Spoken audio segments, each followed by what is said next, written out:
হাতীমূৰাৰ কেৰিবাকৰি অঞ্চলত এতিয়া সেউজ বিপ্লৱৰ সূচনা হৈছে।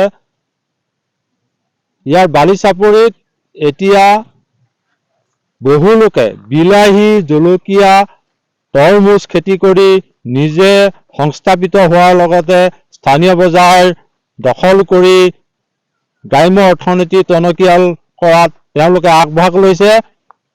এনেদৰে বিলাহী, তৰমুজ, জলকীয়া, মটৰ মাহ, সৰিয়হ আদি খেতিৰে ব্ৰহ্মপুত্ৰৰ শ বিঘা মাটি এতিয়া ভৰি পৰিছে বিভিন্ন ধৰণৰ খেতিৰে।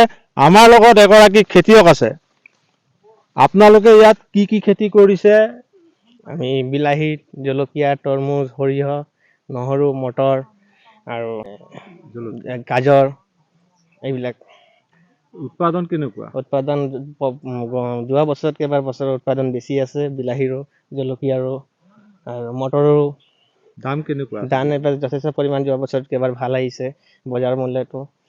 তাৰপাছত আপোনাৰ লগত এই অঞ্চলত আৰু বহু কৃষক জড়িত হৈ আছে? আছে আমাৰ চাইডত আছে কৃষক, আপোনাৰ এই চাইডে আছে।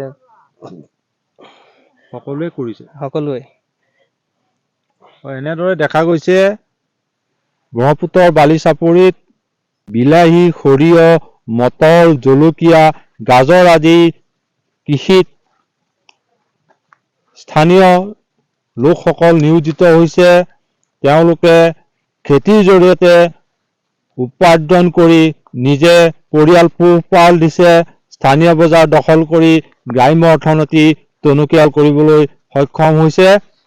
তৰমুজ খেতি, সৰিয়হ, আলু আদিৰে ভৰি পৰিছে ব্ৰহ্মপুত্ৰৰ বালিচাপৰি।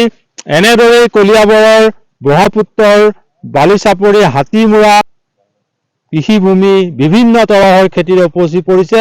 নিয়োজিত হৈছে শ লোক, স্বাৱলম্বী হৈছে, গ্ৰাম্য অৰ্থনীতি টনকিয়াল কৰিছে।